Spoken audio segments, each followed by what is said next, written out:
Muy bien, según esto llevamos 10 participantes. Ya, Sharon, deje de hacer cura. Profesor, voy a ir a la tienda, ya vengo. Los preparativos de la tienda usted puede hacerlos antes, para que venga a hacer el desayuno ahí en la pantalla. Pero es que Sharon no se Comí queda. en la clase anterior, profe. Me hubiera dicho y dejaba un poquito por esta.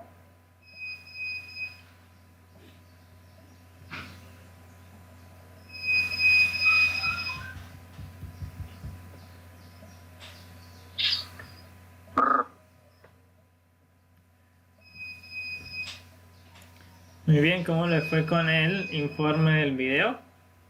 El sonido es malo. ¿Informe de cuál video? ¿Y cuál informe? Sé que ustedes son de los que no han entregado.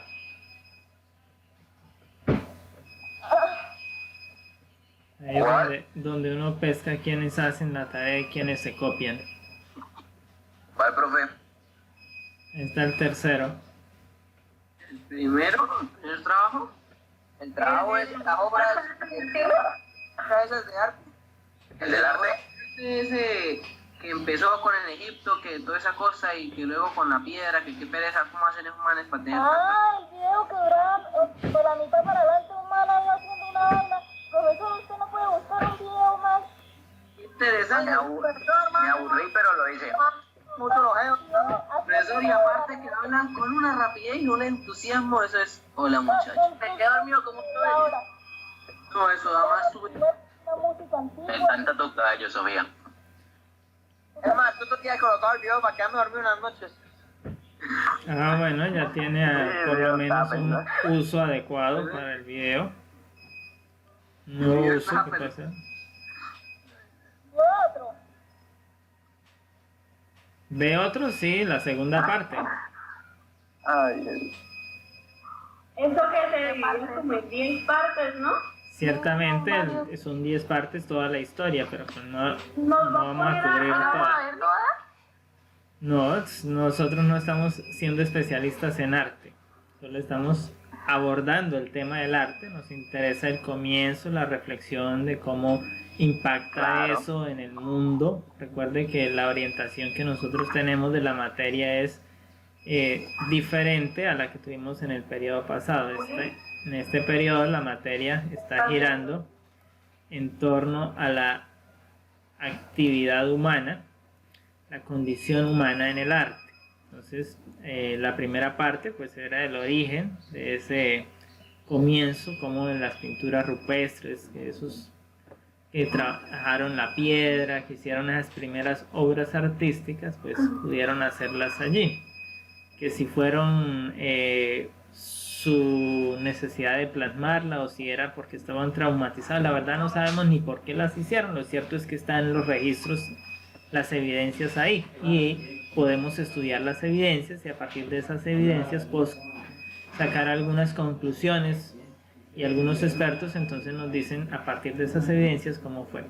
En la segunda parte, comienza justamente donde terminó la primera, pues ya nos habla de algunas cosas de la edad dorada del arte, entonces es importante verla. Ya en la tercera parte, esa sí es muy aburridora porque habla de unas técnicas, de cómo se hacían. La cuarta parte tiene algo emocionante porque nos presenta el clasicismo del arte, pero pues no alcanzaremos a llegar a esas partes. Nos presenta el arte desde la perspectiva de Japón, China. Entonces son interesantes. Entonces está esa segunda actividad que debe entregarla pues el 20 de julio, aunque el 20 de julio por ser festivo patrio no tendremos clases, es decir, dentro de 8 días no habrá encuentro sincrónico, pero sí debe realizar usted la entrega de la actividad. En esta mañana,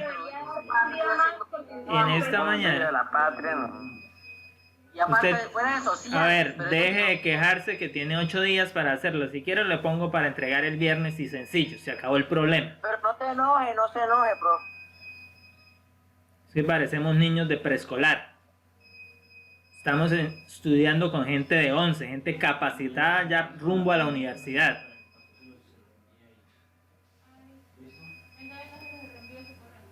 No, mi correo no. No, a mí no me reenvié nada de eso. Yo le digo que se me reenvió, pero yo lo averigué. Tranquilo, profe, que de todas formas, a pesar de la crítica, que la mayoría entregan el trabajo a la perfección.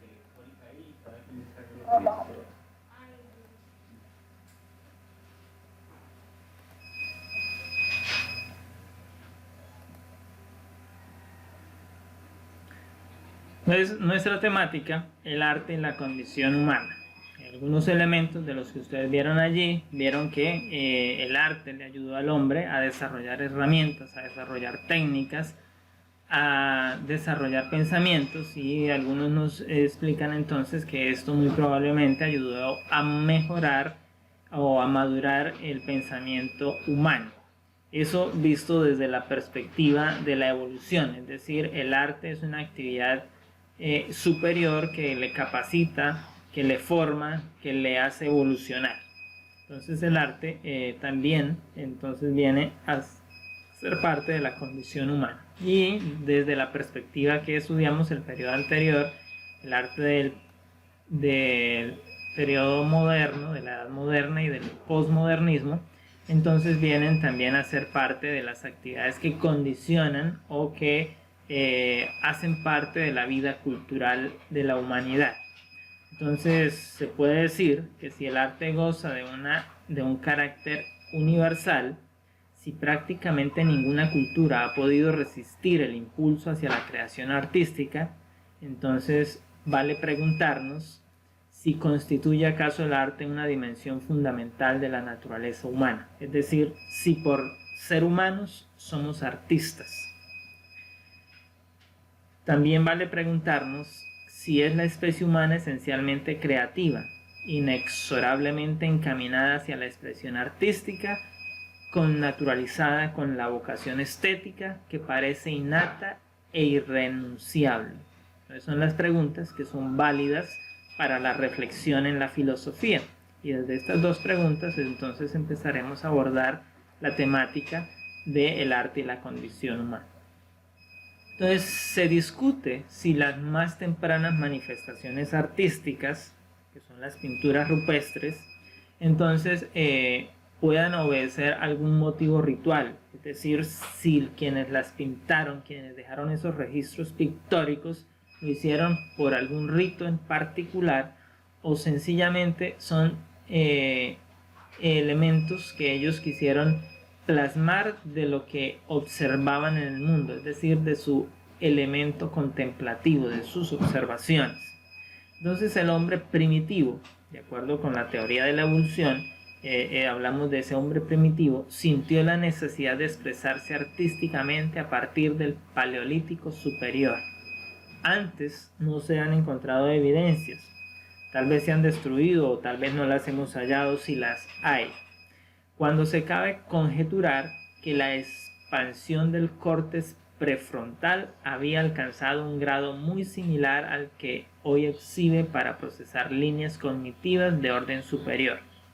En otras, traducido en lenguaje sencillo, el desarrollo del lóbulo frontal es lo que le permite al hombre hacer las creaciones artísticas, porque es nuestra masa encefálica que procesa, que desarrolla los procesos lógicos cognitivos, donde se desarrolla esa apreciación del arte en la parte de las líneas, de los cruces, de las curvas, de las rectas. Eso solo se puede producir si hay una corteza cerebral en la parte frontal que se haya desarrollado, cosa que de acuerdo a la evolución no ocurría con los homínidos previos a esta edad que se plantea. Entonces, a partir de allí, de este desarrollo que tiene a nivel cerebral la especie homínida, entonces empiezan a haber manifestaciones artísticas, y esas manifestaciones artísticas cada vez se hacen más especializadas. Entonces podemos decir que son bendecidos con una capacidad única para asociar estímulos, conectar pensamientos y proyectar imágenes. Entonces nuestros antepasados se entregaron a la producción de objetos ornamentales que reproducían escenas de su vida cotidiana, pero que progresivamente abarcaron dimensiones más profundas e intangibles de la existencia del auténtico horizonte, de la expresión de la subjetividad, es decir, de sus propias percepciones del mundo o de su creación de sus propios mundos. Por eso entonces encontramos similitudes entre algunas creaciones, entre algunas obras, entre algunos elementos, entre las diferentes culturas, pero también encontramos bifurcaciones o diferencias entre estos desarrollos. Entonces aquí tenemos una de las creaciones en la India. Entonces vemos el efecto de lo que se nos dice aquí. Es perfectamente plausible creer que la habilidad para expresar el sentimiento íntimo representaba una ventaja adaptativa, es decir, el ser artístico fue una ventaja y el desarrollar esa ventaja entonces lo llevó a seguir evolucionando, es lo que plantea la teoría. Entonces, ¿por qué le confería la posibilidad de forjar mundos comunicativos mucho más ricos y flexibles, donde la imaginación podía sobreponerse cómodamente a las constricciones de la experiencia para así anticiparse a los escenarios futuros y precolonizar ideales? Entonces, en este contexto podemos ver que hay culturas en las cuales hubo un desarrollo mucho más significativo, son más ricos en sus tocados, en sus elaborados, y podemos ver entonces que esas culturas hoy las conocemos como las grandes civilizaciones, porque ellas tienen muchos más elementos artísticos incorporados en sus creaciones, en sus templos, en sus pilas funerarias, en sus anfiteatros, y que pueden ser estudiados y pueden ser pues apreciados por cada uno de nosotros. Entonces aquí tenemos justamente las creaciones de la cultura egipcia, una de las muestras de alguno de los templos egipcios, y vemos entonces cuán rica es en sus decorados. Entonces, semejante creación de mundos dentro del mundo no hace sino prolongar la naturaleza misma de la vida, que desde sus formas más elementales se erige como un mundo frente al mundo. Entonces, ellos concibieron el mundo de una manera, pero al hacer estas creaciones, estas obras arquitectónicas, también decidieron impregnarles un mundo, crear ese mundo a partir de la pintura, del arte, y entonces extender el mundo externo que estaba fuera de la creación natural a un mundo interior que es totalmente rico en una creación artística, en unos elementos significativos, colores, visos y demás, que le dan entonces esa riqueza cultural que hoy tienen. Entonces es importante. Pero también están entonces las infraestructuras que están, como vemos aquí, esta infraestructura de los mayas. Entonces, ¿qué es lo que nos dice todos estos elementos? Eso nos está diciendo que es posible que el cerebro haya evolucionado para percibir como placenteros determinados patrones dotados de armonía. Es decir, que cuando nosotros creamos, cuando nosotros desarrollamos eso, en nuestro cerebro hay un baño de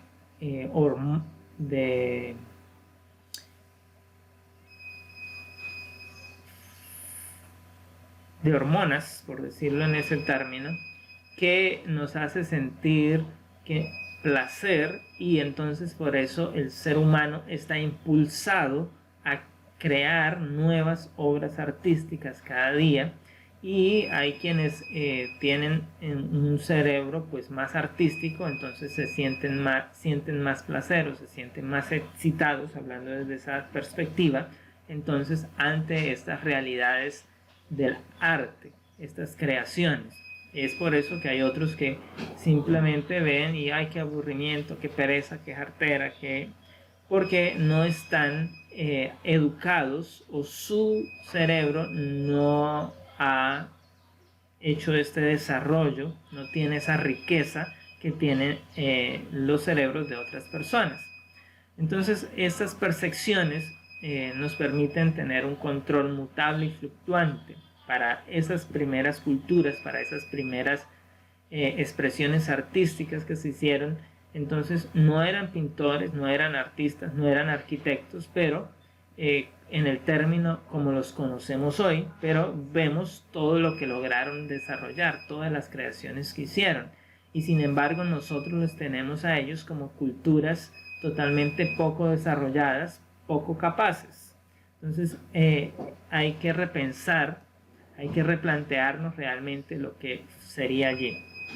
Ahora, en esa perspectiva de que el arte crea mundos que aún no existen, pero que los puede llevar a su existencia, entonces se plantea hoy en día el desarrollo de las llamadas ciudades futuristas.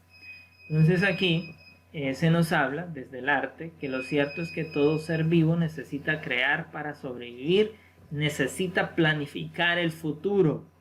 La especie humana necesita replantearse qué va a hacer del ser humano dentro de 100 años, dentro de 200 años, dentro de 500 años, dentro de un milenio, qué va a ser de la especie humana.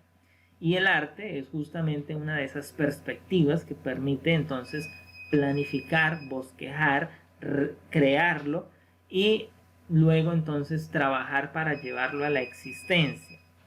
En esta manera entonces el ser es dotado de una autoconciencia, con un ser capaz de articular simbólicamente su mundo interior.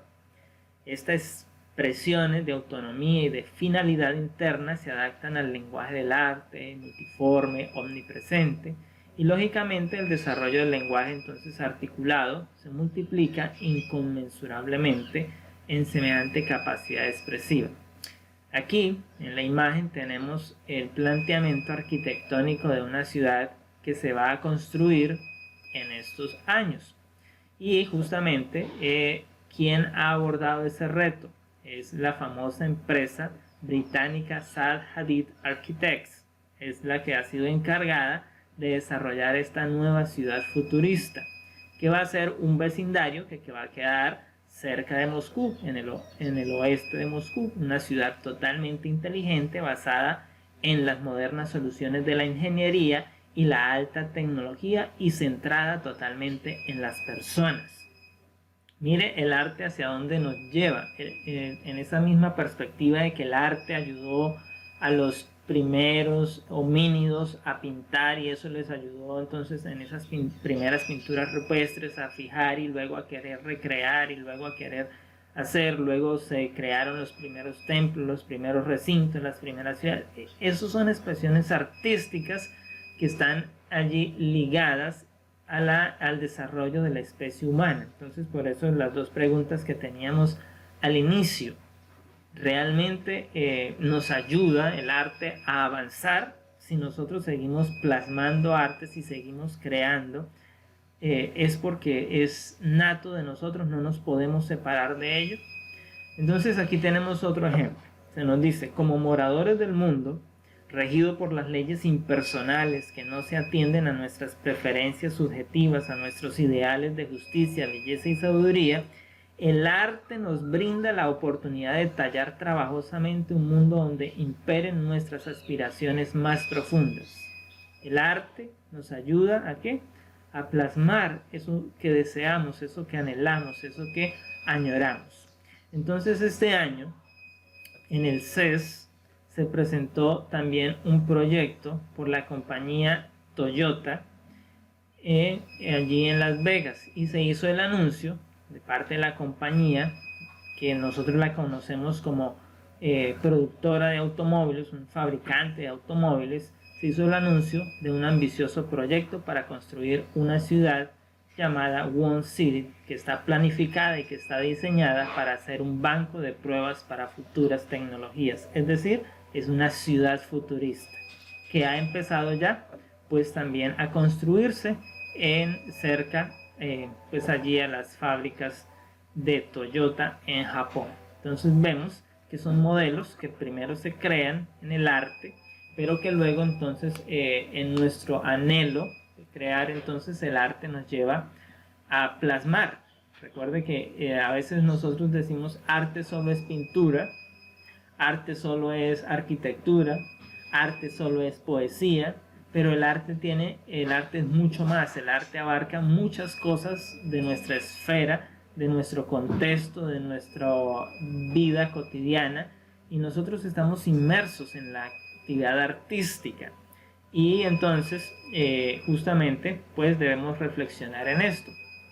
Oscar Wilde, uno de los reflectores o de los pensadores en términos del arte, se dice que el ser humano tiene la posibilidad de realizarse en diferentes maneras y estar abiertos a nuevos mundos, sensaciones y emociones. ¿A través de qué? Del arte. Entonces el arte es lo que lleva a eso. Entonces un ingeniero que tiene unas ideas en su mente, que tiene unas emociones, que tiene unas sensaciones, puede plasmarlas a través del arte en una obra, en un plano, y reconstruir después una maqueta a partir de ese plano, y después de tener esa maqueta entonces hacer que esa maqueta que cabe en un escritorio se vuelva real en una ciudad, en una construcción que implique otros elementos. Entonces con la posmodernidad, es decir, la época en que nosotros vivimos, todo esto se hace necesario, implica mucho más de lo que son nuestros gustos, de nuestras preferencias, para reinventar continuamente nuestro estilo de vida. También se hace evidente el interés por construir forma de vida diferente a los demás. Entonces debemos diferenciarnos a lo que los otros hicieron, y para ello pues hacemos algo que sobrepase a lo que ellos ya hicieron, algo más futurista. Y aquí tenemos entonces el planteamiento del corporativo tecnológico Google, que también plantea la construcción de una ciudad que ya está en una maqueta. Ellos ya pasaron por la parte creativa de crearla, de diseñarla en una maqueta, de plasmarla en un dibujo, en un 3D, bueno, todas estas tecnologías que hoy están accesibles al arte, y ahora solo queda pues hacerla una realidad, es decir, poner a los ingenieros, a los arquitectos, a los maestros a echar cemento y hormigón para levantar esta ciudad, y hay que poner a los ingenieros entonces, porque como es una ciudad del futuro pues tendrá que contar con ciertas tecnologías. Entonces hablamos de todo eso, señor. ¿Un arquitecto y un constructor, no sé, es considerado artista? Desde la perspectiva del arte sí, porque tiene que diseñar, tiene que plasmar. El arte, recuerde que no es pintar lo que recuerde cuando vimos en las corrientes en el primer periodo, vimos cómo el arte pasa por diferentes escenas y va transformando y va permeando la vida. Entonces hablamos de una que hablaba del futurismo, del naturalismo, cómo permeaban estas escenas. Ahora en la etapa donde nosotros vivimos se están fusionando, así que el arquitecto tiene que tener visos, porque si su obra de arte, si su creación arquitectónica no es agradable a la vista, no tiene ciertos patrones, no tiene cierto estilo, entonces no gusta, y quien paga para construirla no hará la inversión necesaria para construir esa obra. Entonces, por lo tanto, sí es un artista. Por eso es importante que todos estudiemos las disciplinas del arte, porque en mucho de nuestro contexto nos envuelven y necesitamos de ellas. Y lamentablemente, como vemos que, no, es que el artista es el que pinta, es el que el que toca la guitarra, el que toca la trompeta, esos son los artistas. Yo no soy artista, yo voy a ser arquitecto, yo voy a ser ingeniero, no tengo nada que ver. Qué equivocados estamos. Entonces necesitamos repensar nuestra manera. Y el mundo está repensándolo y lo está planteando justamente con los nuevos proyectos, con las nuevas generaciones, entonces ya será diferente. Hoy los millennials están ahí, los millennials y los o la generación de transferencia están ahí involucrados en que no saben cómo afrontar esos retos. Entonces se preguntan si tengo que serlo, si tengo que tener, si lo debo estudiar, no lo debo estudiar. Recuerde que en un comienzo la academia se enseñaba todo en una sola materia. Y el problema de nuestra escuela hoy actualmente es que yo enseño química por un lado, enseño física por otro, enseño matemática por otro, enseño filosofía por otro, enseño español por el otro. Y cada cual disoció la materia, entonces no se toma como importante. La realidad del asunto es que todas son necesarias y todas son uno solo. Entonces, esa es la realidad del mundo que vivimos hoy.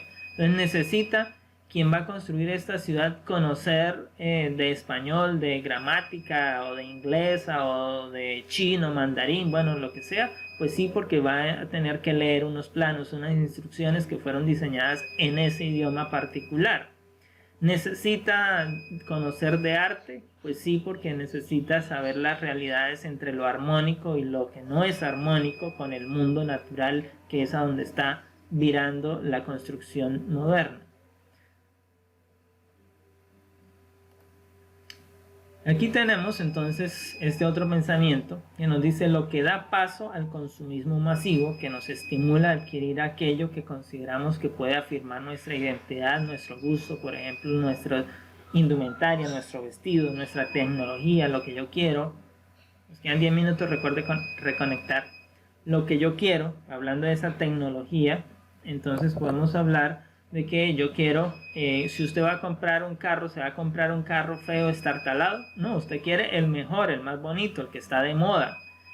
Una moto, no se va a comprar la más feita, quiere esa moto de última gama, de última tecnología. Ahora que están saliendo estas creaciones que se están lanzando, pues la gente ya no quiere andar en 4 ruedas, ya quiere andar en estos automóviles que vuelan, que se mueven en el espacio. Es hacia allí, hacia donde estamos mirando. Y esas creaciones de por sí son artísticas, porque tuvieron que tener unos moldes, unas adaptaciones para que tengan ese diseño. Entonces, los artistas están impregnando mucho del mundo en que vivimos. No solo son en los escenarios de que normalmente llamábamos artista, arquitectura, pintura y las obras plásticas. No, hoy esos límites se han rompido y han abarcado otros contextos y son necesarios en otros elementos. Entonces, para plasmar una creación se necesita, para hacer un diseño particular, un prototipo, se necesita de tener este tipo de conocimientos. Profe, la pregunta, ¿no hay una fecha aproximada o algo que diga que más o menos cuándo empiezan a implementar los autos voladores? No. Pero usted acaba de decir que toda la gente quería tener un auto volador, pero ¿cuándo empiezan a implementar o dónde los venden? Pues ya los están vendiendo. A ver, en Dubái, la policía de Dubái ya no va en patrulla recorriendo las calles, ellos ya van en autos voladores. O sea, pero que el auto volador no, eso no creo, el dron no cuenta. Yo no he visto ningún auto volador. Que usted no lo haya visto no quiere decir que no exista. De hecho, los primeros prototipos restan por allá de 1930. El problema son la industria que tenemos, que nos tiene sesgados, que nos tiene encerrados en un consumismo, que es hacia donde estamos hablando. De esta manera, entonces, es necesario, no sabemos la fecha en que vayan a ponerlo accesible al público. Por ahora es accesible. Por ahora es accesible a quienes tienen poder adquisitivo, quienes pueden pagar esas tecnologías, quienes pueden darse ese privilegio de tenerlas. Entonces, la estetización de la vida hace referencia a la manera como la imagen se ha vuelto un protagónico en la contemporaneidad. Todo está estetizado. Debe ser bello, debe ser bonito, debe ser agradable. Eso es lo que voy a comprar, ¿no? Voy a comprar aquello que sea feo, que no me guste, que no. Entonces, hemos sido ya predispuestos en la sociedad de consumo para seguir ese patrón consumista de la sociedad capitalista. Entonces, solo es que los que generan este tipo de productos decidan ponerlos a disposición y sale la gente en masa a comprarlos. Solo basta con ver los lanzamientos de los últimos celulares de moda, ¿no? No es sino que digan van a lanzar el último iPhone. La gente hace filas enormes para adquirir ese dispositivo. Ahora vimos en los días llamados sin IVA que ocurrieron en Colombia, ¿qué es lo que la gente compró? La gente compró tecnología, electrodomésticos tecnológicos, televisores de última generación, celulares de última generación. Algunos compraron automóviles de última generación, porque son los que no queremos comprar eso que ya pasó de moda, eso no nos interesa, porque queremos estar a la vanguardia. La sociedad del consumo nos lleva a eso. Y en la sociedad del consumo, entonces la imagen se ha interpuesto. Usted ve que los autos cada día tienen ciertos modelos, ciertas infraestructuras, y entonces es hacia allí. Ya el otro auto que tenía esa curvita, ese ya no es tan bonito como este que tiene esta otra presentación, es más elegante, más simpático, entonces me gusta más, me atrae, me hace ver más juvenil, me va a ayudar a conquistar chicas, a la chica me va a ayudar a ganar más chicos. Todo eso está en juego y está allí en esa imagen de la estetización de la vida. Aquí tenemos este otro elemento para ver ya en función de cómo está ocurriendo en el mundo.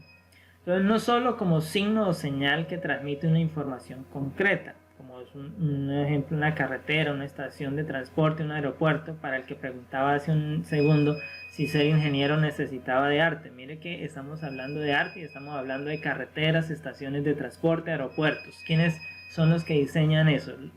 Los ingenieros, pero ¿qué tienen que tener? Pues tienen que tener nociones artísticas. ¿Quiénes diseñaron? Tienen que tener inteligencia para hacer. ¿Quiénes diseñaron este aeropuerto que es el más grande del mundo, el más moderno?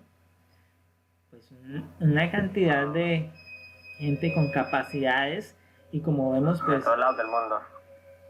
no se va a pensar en hacer una obra a la antigua, un edificio más ahí que no tenga alguna apreciación.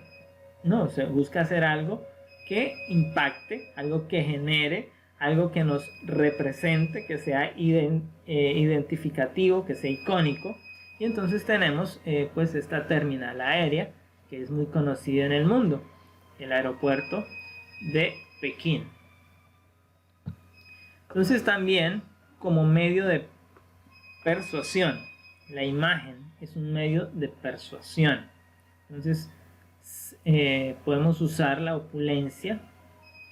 Entonces hoy en día la publicidad, usted sabe, está presente en todos los medios, y a través no es ya usted no come cuento, ya usted no escucha solo la radio, ay, si yo voy a comprar porque en la radio dijeron que ese producto era bueno. No, usted quiere ver el producto. Si usted puede tener una muestra del producto, sería mucho más significativo, y entonces todo eso es lo que está vendiendo, y eso está dentro del contexto del arte. Por tener una imagen, por tener una forma, por tener un cuerpo, necesita de la imagen. Para diseñar una botella, entonces consultan a los expertos y le dicen, no, la forma de esa botella no va a ayudar a que se venda, porque cuando la persona la coja no tiene la horma, no va a despertar ciertas pasiones, ciertos estímulos en la mano de las personas, entonces no va a tener buenas ventas. Y justamente lo que Coca-Cola utilizó para diseñar esa botella, que le ha generado cantidades de ventas, porque sus curvas tienen ciertas sensaciones sobre las personas. Y entonces nosotros sencillamente vemos una botella, yo compré un producto y ya, ¿no? Lo tomo y la botella la boto, pero justamente la botella está diseñada para hacer de mí un consumidor habitual, y eso se logra a través de la forma, y la forma es parte del arte.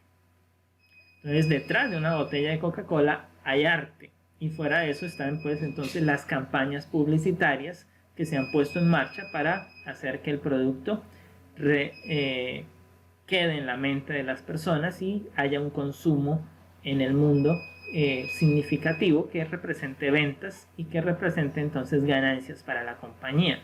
Por algo las compañías invierten bastante en publicidad en estos días, y Justamente en estos días hemos escuchado cómo algunas de estas compañías, y Coca-Cola fue una de ellas, de las que le hizo boicot a Facebook, es decir, ya no va a publicitar más su producto en Facebook por algunas políticas que ellos tienen allí, y entonces eso representa grandes pérdidas para Facebook. Luego se le unieron otras compañías y entonces todas les están haciendo un boicot publicitario a Facebook que representa pérdidas para la compañía, pero que para ellos entonces representan otras expectativas porque se encontraron otro mercado, otras empresas quizás donde puedan pautar con las mismas posibilidades de Facebook pero a menores costos, o sencillamente porque puede ser que si todos nos ponemos de acuerdo, Facebook bajará las tasas de cobro y finalmente podremos volver a pautar con ellos reduciendo costos. En fin, no sabemos cuál es el desenlace de esa situación que se ha presentado en las últimas semanas. Pero vemos que tiene que ver con el tema de publicidad, que es parte entonces de lo que son el arte. Entonces, si usted va a ser un diseñador gráfico, si usted va a ser un diseñador publicitario, si va a ser un CEO de publicidad de alguna compañía, tiene que tener conocimientos de arte.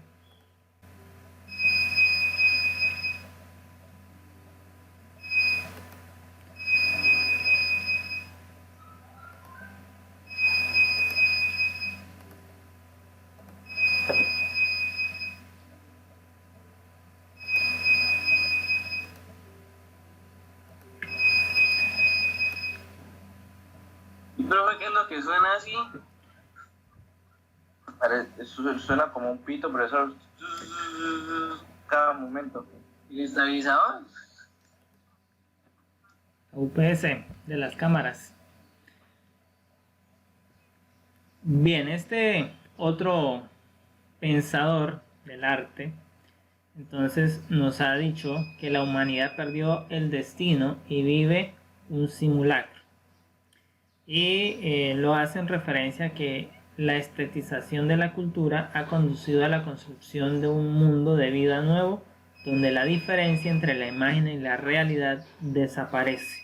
Entonces hoy en día esos límites de si vivo en el mundo real o estoy en un mundo virtual pueden estar desapareciendo. Y entonces hablamos de las realidades, de la realidad aumentada, de la realidad virtual, que son parte de los procesos que se están creando, que están apareciendo ahora.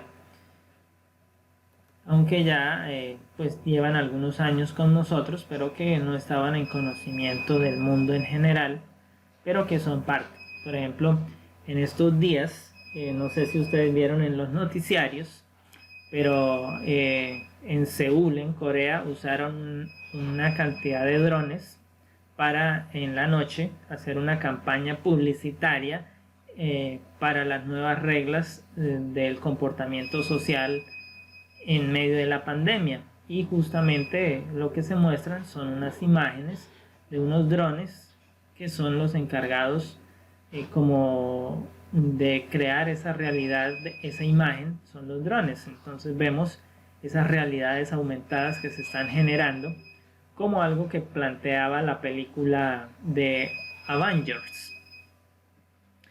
No en el mismo nivel, pero ya tenemos unos visos de que los drones pueden hacer este tipo de acciones. Entonces vemos, allí vimos, por lo menos, usted puede buscarlo por ahí en Facebook, drones sobrevolando Seúl y ver entonces las imágenes que presentaron para esta campaña publicitaria de las nuevas reglas sociales de comportamiento social.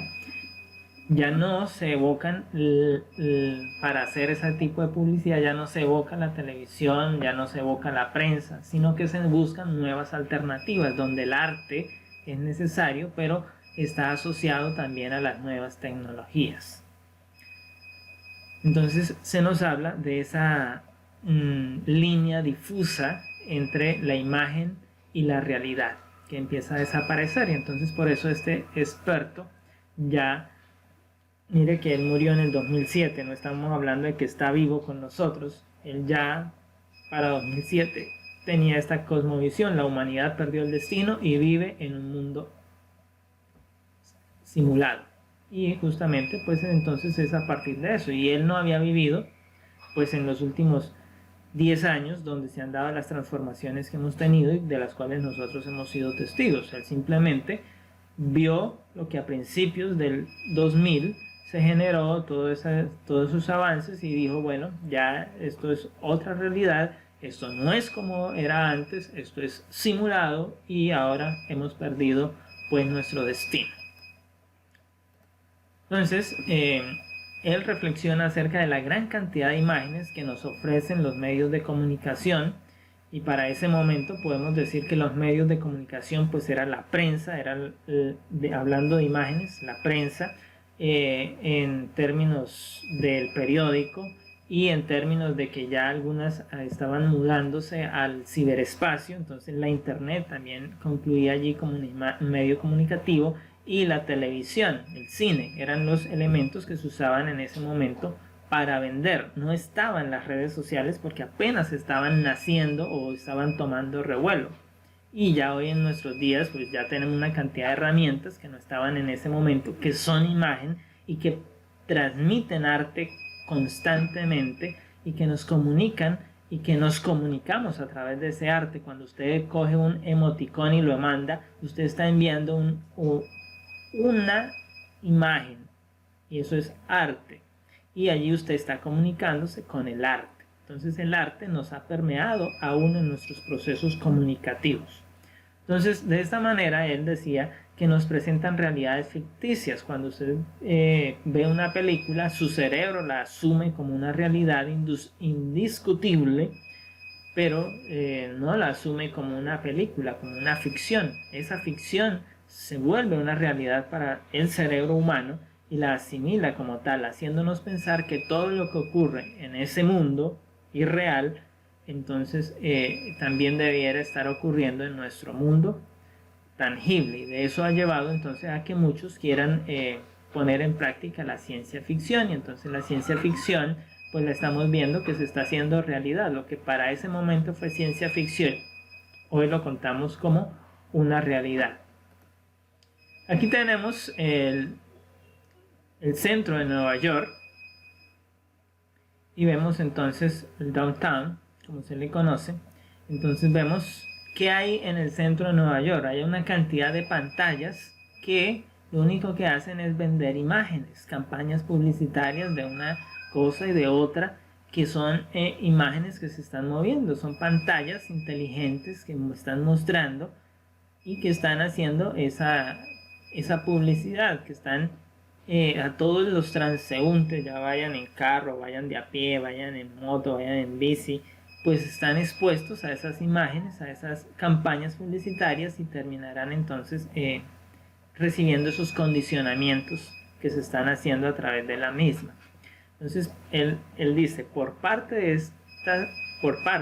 otra parte están las imágenes publicitarias, que al intentar convencernos sobre las cualidades de un producto, embellecen y manipulan algunos aspectos de la realidad.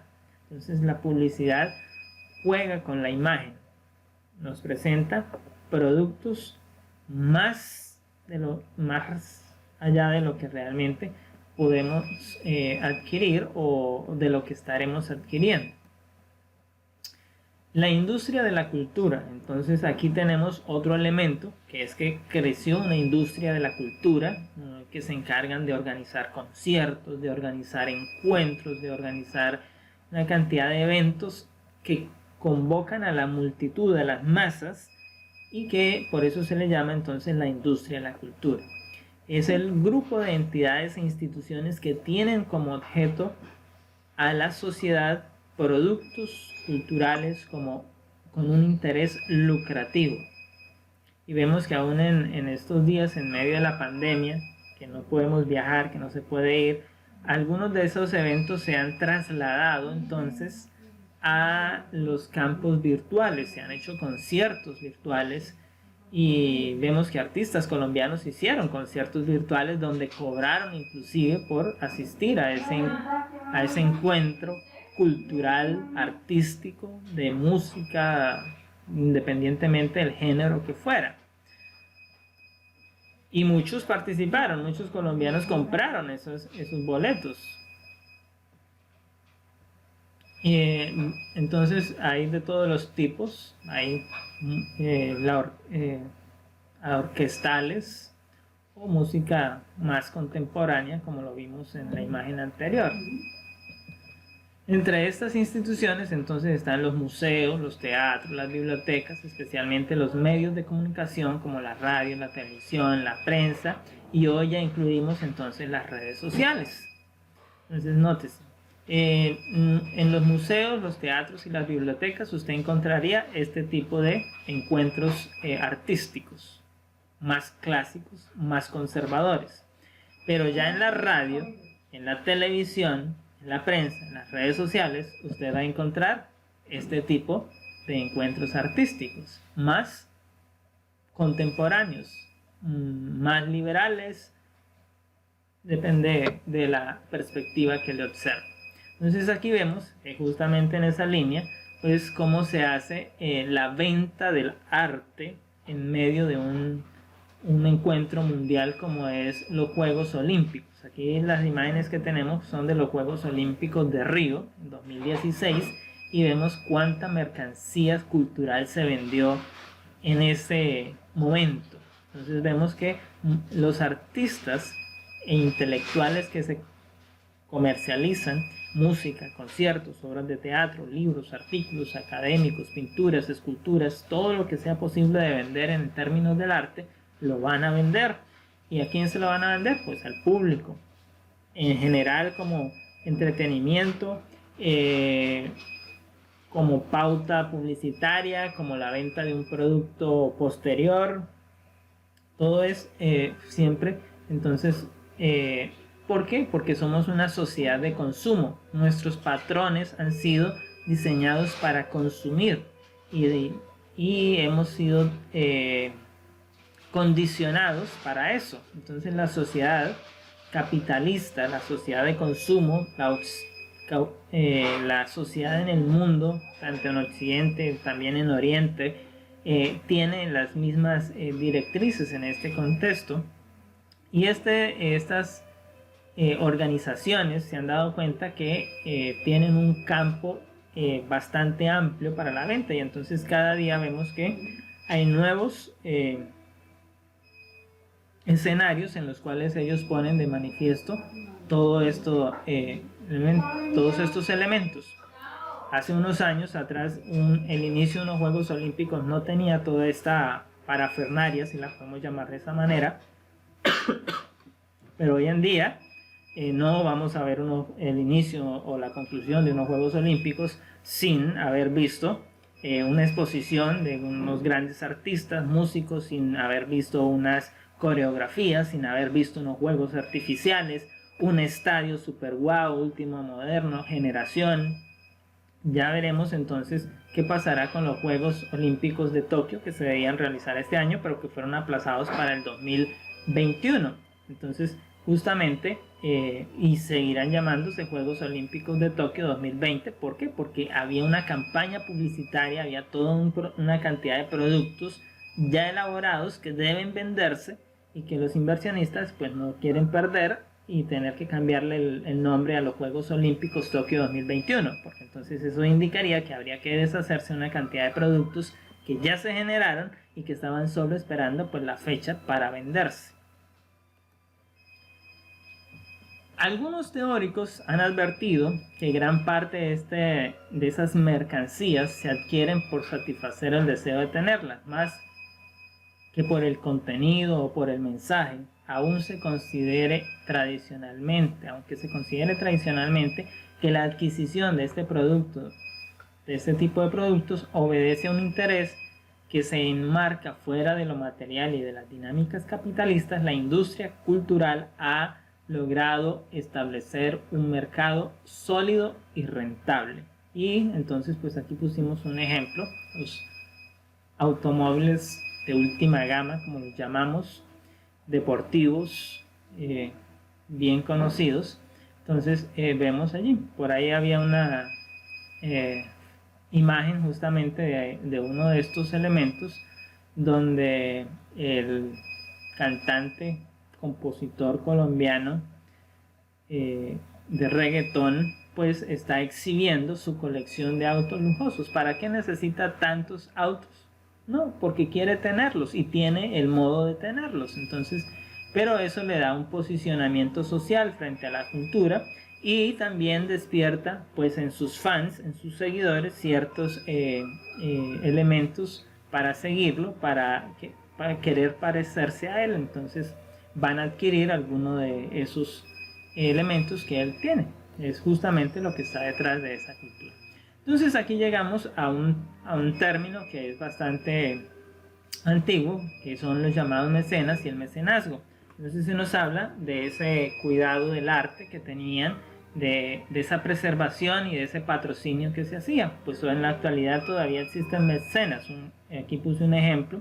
Esther Koploitsky es una importante mecena que recauda y compra obra de arte en España y lo exhibe en los grandes museos, y pues de esa manera ayuda a capitalizar el arte español, pero también aumenta sus riquezas. Y aquí vemos que nos habla de empresas privadas en el siglo XXI que se convierten en mecenas, y vemos quizás alguna de las caras no sea familiar, que están llamados hoy también a ser gestores de la cultura, a preservarla y a impulsarla y a usar ese arte dentro de las otras líneas que ya hemos manejado, que hemos hablado en la presentación. Entonces se montan esas grandes campañas publicitarias que buscan atraer al público, a la industria, para los coleccionistas, aparecen por allí quienes compran el arte solo para ellos, para tenerlos, para resguardarlo, como un elemento de adquisición, de dominio, de poder, de que soy una familia de prestigio, de apellido, entonces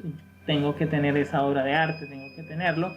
Y para ello pues se han creado también entonces otras líneas que son las aseguradoras, que se paga a las aseguradoras para guardar esa obra de arte entonces allí. Esos son los elementos que podemos nombrar en torno a esta temática. Les invitamos para realizar entonces el trabajo que está allí propuesto, de ver la segunda parte de estos videos del capítulo del arte, y podamos entonces hacer también ese informe para tener otros elementos que nos ayuden a entender por qué el arte hoy ha evolucionado a estos otros contextos. Deseamos una bendición del Señor para el resto de la mañana, el resto del día, para cada uno de ustedes. Es en pareja, ¿cierto? Individual.